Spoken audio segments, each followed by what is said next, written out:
ऐसे लोग पटक के मारिए। मायावती जी ने भी बहुत अच्छा काम किया, प्रशासनिक व्यवस्थाएं उनके कार्यकाल में बहुत अच्छी थी। वो इतना करप्ट है कि उनके नाम पर दोहन करता है लोगों का। साथियों नमस्कार, मैं हूं संतोष और आप देखना शुरू कर चुके हैं सौलभ हिंदी।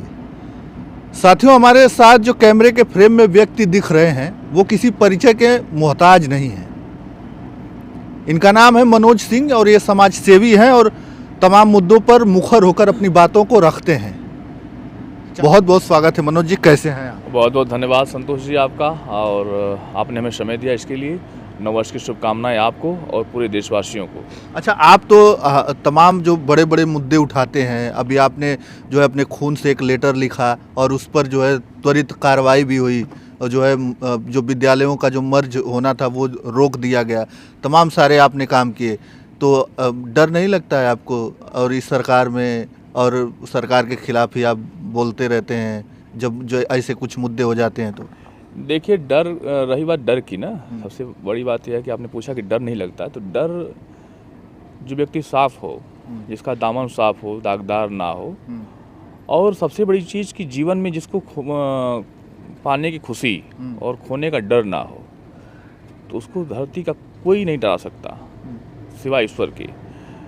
तो समाज की बात करना, गरीब कमज़ोर बेबस लाचार मजबूर की बात करना, और उसमें फिर अगर आप डर जा रहे हो तो समझिए कि आपका जीवन मतलब नर्क के बराबर है। अच्छा, अभी आपने कहा कि लाचार और गरीब मजदूर की बात जो आप कह रहे हैं, आपके गांव के ठीक बगल में गांव है और आप ही के विकास खंड में वो आता है। सादात विकास खंड में अब गांव आता है, बौरुआ के ठीक बौरुआ में ही है, बगल में ही है गांव है। और वहाँ पर अभी हम लोग गए थे, उस लड़के का हम लोग वीडियो भी अपलोड किए हैं। वो मात्र 12 साल का लड़का इतना मेहनत करता है, इतना संघर्ष कर रहा है।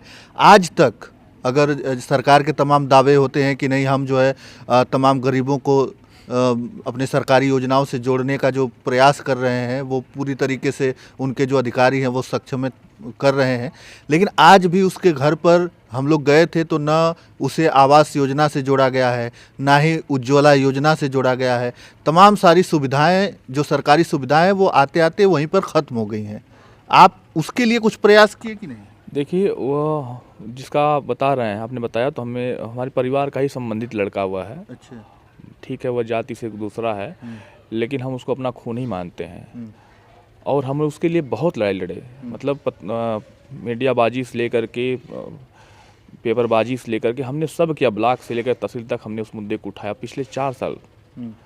लेकिन हमारे तंत्र सिस्टम में जो है इतना भ्रष्टाचार भरा हुआ है कि जो पैसा देगा उसकी बात सुनी जाएगी, जो नहीं देगा उसकी बात नहीं सुनी जाएगी, जिसके पास ताकत होगी, जो नंगा होगा उसकी बात सुनी जाएगी।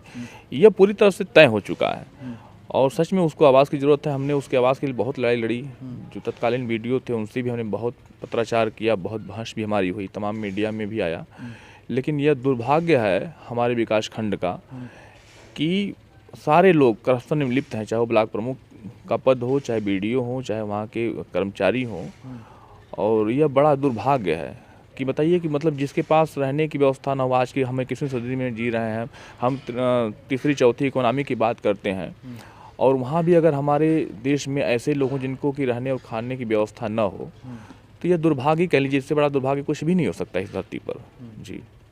अच्छा, अभी आखिरकार सवाल फिर पूछा किससे जाए? क्योंकि जो इस समय वर्तमान में भाजपा के जो नेता हैं उनसे अगर मुद्दों के सवाल पूछ लें, जो इस समय समाज में चल रहा है, जो लोगों के साथ हो रहा है, उस पर अगर सवाल पूछ लिया जाता है तो वो अनाप शनाप बयान देने लगते हैं। आपने देखा ही होगा, एक जो है मध्य प्रदेश के मंत्री जी हैं, उनसे सवाल एक पत्रकार, वो भी जो है बड़े टीवी चैनल के पत्रकार ने उनसे जब सवाल किया कि 10 लोगों की दूषित पानी पीने से मौत हो गई और उस पर जो है दूषित पानी है, उस पर आप क्या कर रहे हैं, उस पर जो है उनका बयान आता है कि फालतू के सवाल ना करें इस तरीके से। देखिए, हमने देखा सोशल मीडिया के माध्यम से, नई टीवी के पत्रकार थे कैलाश विजयवर्गीय जी से, उन्होंने पूछा जब कि भाई ऐसे इन लोगों की जो 10 लोगों की मौत होगी उस पर आप क्या कहना चाहेंगे, तो उन्होंने कहा कि ऐसी बातें मत करो। अशुभ भाषा का प्रयोग किया, मैं नहीं कर सकता। लेकिन ऐसे लोगों को तो मेरा ये है आम जनता सजेशन है कि ऐसे लोग पटक के मारिए। मतलब बदतमीज़ लोग हैं जो कि आम जनता की बात पूछने पर इस प्रकार का जवाब देते हैं। मतलब उनके अंदर थोड़ा सा भी सेंटिमेंटल है ही नहीं, भावना है ही नहीं कि भाई 10 लोग मर गए, 20 लोग मर गए तो हम उसके एवज में क्या बोल दें कि कम से कम ठीक है हम उनके लिए कुछ कर नहीं पाए, कुछ कर नहीं सकते हैं, तो कम से कम उनके साथ हमारी भावनाएं जो हैं, हमारी बाड़ी जो है वो संयमित रहे। आप इस प्रकार का प्रयोग करते हैं, चाहे कोई मंत्री हो, कोई भी बड़ा नेता हो, छोटा नेता, कोई व्यक्ति हो, विशेष हो, उससे कोई फर्क नहीं पड़ता। अगर इस प्रकार का कृत्य कोई करता है तो पहले तो जनता को चाहिए कि ऐसे लोग अगर समाज में जाएं, उनके बीच जाएं, तो पहले इनको पटक कर मारिए, फिर बाकी लोग तो सुधर जाएंगे। 1 2 4 10 लोग के साथ अगर ऐसा होगा ना, बाकी लोग ऑटोमेटिक लाइन पकड़ लेंगे। जी। कैसे आपके उत्तर प्रदेश में भी जो है कैबिनेट मंत्री हैं ओम प्रकाश राजभर जी, वो खुद उनकी स्वयं पार्टी है, और इसके बाद जो है उन्नाव की रेप पीड़िता है उस पर सवाल करने के बाद जो है वो हंसने लगते हैं और तमाम उस पर लोग अपनी प्रतिक्रियाएं देते हैं। आप तो देखा होगा आपने। देखिए हम लोग अब तो गांधीवादी हम लोग हैं, हम अहिंसा विश्वास नहीं करते, लेकिन अब ऐसे लोग बेशर्म लोग ही लोग हैं। अब ठीक है कि दोष जिसका भी हो वह न्यायालय की बात है, न्यायालय पर छोड़ दीजिए। सिंगर जी दोषी हैं हो या पीड़िता दोषी हो, अब यह तो न्यायालय का विषय है, लेकिन उस प्रकार की हंसी ठिठोली करना, इस प्रकार का व्यंग कसना, यह मतलब ऐसे माननीयों की जिनके नाम क्या कि माननी लगता है, ऐसे लोगों को शोभा नहीं देता। भाई आप समाज के प्रतिनिधित्व कर रहे हैं, समाज के अंग हैं, और इस प्रकार से अगर आप बात करते हैं तो यह मतलब अक्षम्य है। ऐसे लोगों को समाज को ऐसा चाहिए कि जब समाज के बीच जाएं तो इनको मतलब दौड़ा ले, हाँ, तब पता चलेगा कि नहीं हम समाज के लिए क्या कर पा रहे हैं। जी। अच्छा, आपको क्या लगता है कि इस सरकार में जो लोकतांत्रिक संस्थाएं हैं वो स्वतंत्र रूप से काम कर पा रही हैं? अब यह बड़ा सवाल है। ये सवाल बहुत बड़ा है, हमारे सोच से ऊपर का सवाल है, लेकिन विचार इस पर करना होगा, हमें करना होगा, आपको करना होगा, आम जनमानस को करना होगा, इसलिए कि हमारे पास सवाल के जवाब भले ना हो, लेकिन एक ताकत हमारे पास ज़रूर है, और इस लोकतांत्रिक देश में ताकत, सबसे बड़ी ताकत है वोट की ताकत। तो हमें कहीं न कहीं अपने वोट की ताकत से ये बताना होगा कि देखिए आप जो स्वतंत्र व्यवस्थाएं हैं उनको स्वतंत्र रहने दिया जाए तभी ठीक है। अगर उन पर कहीं न कहीं से दबाव आएगा, कहीं व्यवस्थाओं को में अड़चन आएगा, तो यह सबके लिए दिक्कत है। आज आप जिसके लिए उपयोग कर रहे हैं तो कल आपके लिए उपयोग हो सकता है। भाई अगर आप ऊपर थूकेंगे तो भाई ठीक है, दूसरी बार किसी के ऊपर चला गया, हो सकता है आपके ऊपर भी आ जाए, तो तय है भाई। तो प्रतिशोध की भावनाएं जो है हमारे देश में आज चरम पर हैं। आज आप कर रहे हैं, कल कोई और करेगा, और यह तो तय है कि भाई अगर घड़ी की सुई 6 पे है तो 12 पे जाएगी, फिर 6 पे आएगी। तो अगर जिनको अहंकार हो गया हो, अगर जो भी सत्ता में हो, चाहे वो सपा रही हो, भाजपा हो, अभी तत्काल में मैं भाजपा की बात कर लेता हूँ, तो अहंकार नहीं पालना चाहिए। स्वतंत्र जो व्यवस्था है उनको स्वतंत्र छोड़ दीजिए, अपना काम आप करिए। नहीं तो यह तो तय है कि आपको भी जाना है, फिर दूसरा कोई आएगा, तो फिर वही चीज़ें आप पर थोपी जाएंगी, तो फिर बुरा लगेगा। अच्छा, आप किसी पार्टी से बिलोंग करते हैं कि नहीं? नहीं, पार्टी से मैं बिलोंग नहीं करता, मैं समाज का अंग हूँ, समाज की बात करता हूँ, इसलिए मैं बहुत मजबूती से अपनी बात रख लेता हूँ। पार्टी से आप जब बिलोंग करना शुरू कर देंगे तो उनकी बात फिर वही कौवे वाली बात हो जाएगी, भाई जितना वो बोलेंगे उतना आपको बोलना पड़ेगा। अच्छा, आपको क्या लगता है कि जो वर्तमान में जो सरकार है और पहले भी सरकारें रह चुकी हैं, तो उन तमाम सरकारों में से सबसे अच्छा अगर कोई शासन व्यवस्था चलाया तो वो किसको आप कहेंगे? अब यह सवाल भाई देखिए, आज़ादी के बाद से बहुत लोग शासन किए, तो हम तो उनको जान ही नहीं पाए। अब हमारी उम्र भाई बहुत ज़्यादा है नहीं। भी आपके जैसे आपके उम्र में जब से आप जानना शुरू किए मतलब चीज़ों को, तब से लेके अब तक आपको क्या लगता है कौन सी सरकारें आई जो मतलब अच्छी व्यवस्थाएं चलाई? देखिए कल्याण सिंह जी जब थे उन्होंने बढ़िया काम किया, मायावती जी ने भी बहुत अच्छा काम किया। प्रशासनिक व्यवस्थाएं उनके कार्यकाल में बहुत अच्छी थी, अधिकारी थर-थर कांपते थे। ये चर्चाएं हम गांव के गलियों में होती थी कि अरे मायावती जी से तो अधिकारी थर-थर कांपते हैं। और योगी जी ने भी प्रयास किया, लेकिन कहीं न कहीं वह अपने उनका जो मोटो है, उद्देश्य है था, उससे वह अलग हो गए। अलग होने का बस एक ही कारण है कि वह जातिवाद, धर्मवाद, संप्रदायवाद में फंस गए। विपक्ष भी उसी पर काम कर रहा है लगातार कंटिन्यू, और वह कहीं न कहीं विपक्ष जो है बैटिंग कर रहा है, ये बॉलिंग कर रहे हैं, और इसमें फंस गए हैं, चक्रव्यूह में पूरी तरह फंसे हुए हैं। और सबसे बड़ा फंसने का कारण यह भी है कि पार्टी में ही बहुत सारे मतभेद हैं, उनके ऊपर दबाव है, दिल्ली दरबार से लेकर के यहाँ तक उनके ऊपर बहुत सारी चीज़ें थोपी जाती हैं, तो वह उनके रास्ते में बहुत सारा अवरोध हो चुका है। इसलिए हम कहेंगे भाई काम तो प्रयास उन्होंने अच्छा किया समाज के लिए, लेकिन उस पर वो खरा नहीं उतर पाया। जैसे गायों को ले लीजिए, गौशालाओं को ले लीजिए, गाँव की व्यवस्थाओं को ले लीजिए, तो उन्होंने प्रयास किया कि भाई गौ कसी ना हो, चीज़ें ना हो, गायों के लिए एक अच्छा सेल्ट बने, व्यवस्थाएं बने, लेकिन वो कर नहीं पाए, उसको ज़मीन तक नहीं पहुंचा पाए। छेड़छाड़ की जो व्यवस्था हो, लड़कियों के साथ जो बलात्कार होता है, गंदी हरकतें होती हैं, उस पर भी उन्होंने बहुत सारा काम किया, लेकिन उस पर भी वो 100% नहीं उतर पाए। आज भी वो चीज़ें हो रही हैं। यह लॉ एंड ऑर्डर की बात कर लीजिए, तो लॉ एंड ऑर्डर आप देख ही रहे हैं कि हर ठीक है भाई, बड़े अपराधी तो मार दिए गए कहीं ना कहीं, लेकिन आज भी छोटे अपराधी लगातार पनप रहे हैं, लगातार हत्याएं हो रही हैं, लगातार दुष्कर्म हो रहे हैं, चीज़ें बढ़ रही हैं। और भ्रष्टाचार तो समझिए कि सरकार में एकदम चरम पर है। मैं ये नहीं कहता कि योगी जी के अंदर ये चीज़ें हैं, भाई वो तो सच में संत पुरुष हैं, उनको भाई एक कपड़े से, एक धोती कुर्ता से मतलब है, और क्या चाहिए उनको, लेकिन उनके इर्द गिर्द जो सिस्टम है वो इतना करप्ट है कि उनके नाम पर दोहन करता है लोगों का, और बहुत बड़ा दोहन होता है भाई, क्योंकि यार योगी जी हैं, पैसा नहीं लगेगा। अब आप तहसील में जाएंगे ना, तो अभी आप जाएंगे तो लेखपाल कहेगा आपसे कि अरे भैया हम पैसा तो नहीं लेंगे, योगी जी की सरकार है। आप कहेंगे अरे भैया हमारा काम कर दीजिए, तो कहेगा भैया देखा तब तो ऊपर देवे कोई तो 5,000 रुपया। अब 500 का जो काम होता था पिछली सरकारों में, वह 5,000 में होता है। वो भी होकर 5,000 में हो जाए तो समझिए कि भाग्य है, राम राज्य है। तो इस प्रकार की चीज़ें हैं। अब योगी जी जमीनी मतलब भ्रष्टाचार इस सरकार में एकदम चरम पर। हाँ बिल्कुल चरम पर है। अब योगी जी तक ये बातें नहीं जा पाती हैं। अब एक्चुअली मंदिर और मस्जिद में ही बेचारे उलझे रह जाते हैं, ऊपर से अपनी सरकार बचाने में उलझे रह जाते हैं। एक्चुअली जो उनके ऊपर दबाव है उससे वो खुल के काम नहीं कर पाते हैं। बड़े अच्छे आदमी, इसमें कोई शक नहीं है।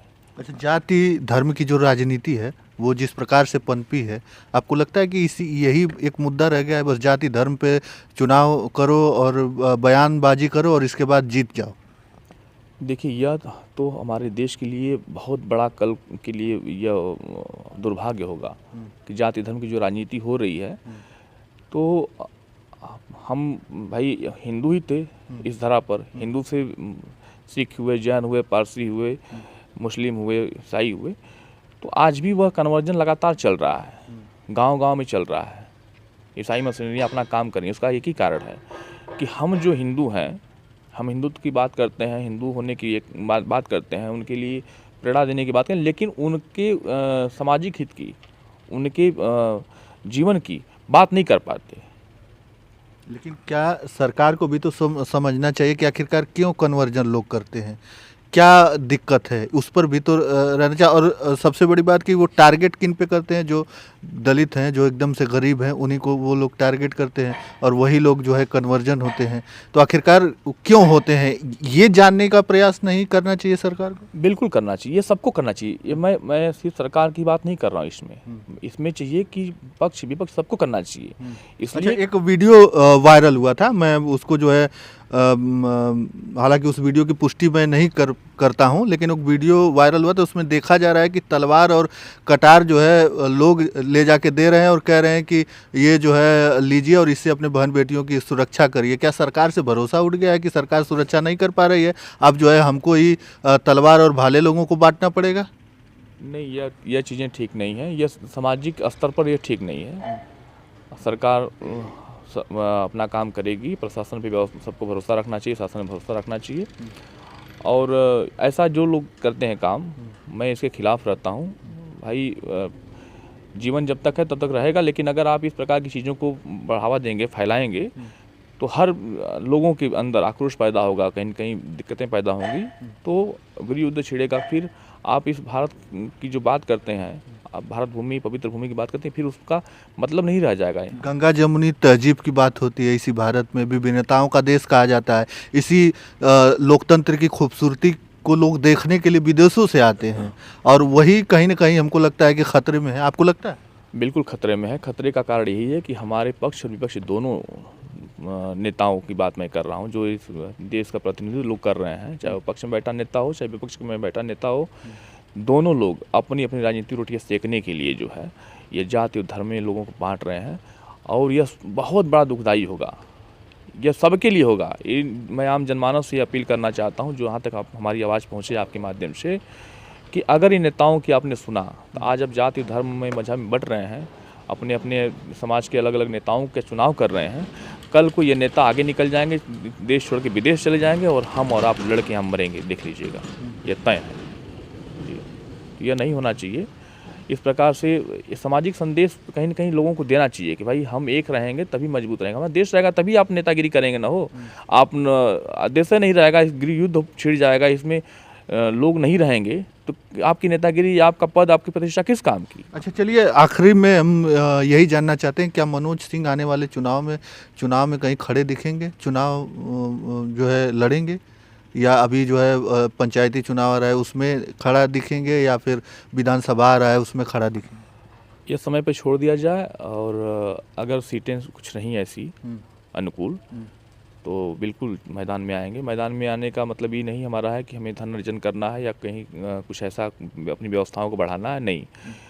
एक अपने हाथ को मजबूत करने की एक जो हमारी इच्छा है कि मजबूत करें, और जहाँ तक हमारा अभी हाथ जा पा रहा है उससे और आगे तक हाथ जाए, कि हमारे जो गरीब कमज़ोर बेवस लाचार लोग हैं, कम से कम उनके लिए हम आवाज़ बन सकें। यह एक महत्व रहता है। जैसे हम DM साहब के यहाँ जाते हैं, हम आला अधिकारियों के जाते हैं, तो हमें बताना पड़ता है कि मैं मनोज सिंह हूँ, मैं एक व्यवसायी हूँ, मैं सामाजिक कार्यकर्ता हूँ, तो लोग महत्व कम दे पाते हैं। मैं अपने ओजस्वी वाणी से या अपने विचारों से लोगों को प्रभावित करूँ, अलग विषय है, लेकिन कहीं न कहीं जो आम जनमानस का लोकतंत्र व्यवस्था में सपोर्ट रहता है, उसके बाद आपकी जो बात रखी जाती है उसका बड़ा अलग महत्व होता है। किसी पार्टी से मनोज सिंह जाने वाले किसी पार्टी के साथ खड़ा होकर चुनाव लड़ेंगे कि अकेले? नहीं, पार्टी पर भी मैंने कोई विचार नहीं किया है, वो अभी भविष्य में है, लेकिन चुनाव तो लड़ना तय है। हाँ जी। चलिए, हमारे साथ मनोज सिंह जी थे, और जो है समाज सेवी हैं और व्यवसायी भी हैं।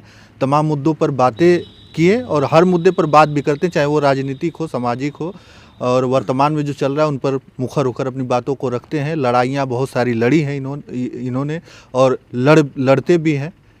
तो चलिए, तमाम सारी बातें हुई, बाकी आपकी क्या राय है, अपनी राय हमें कमेंट में अवश्य बताइएगा। चलिए, इस वीडियो में इतना ही, धन्यवाद।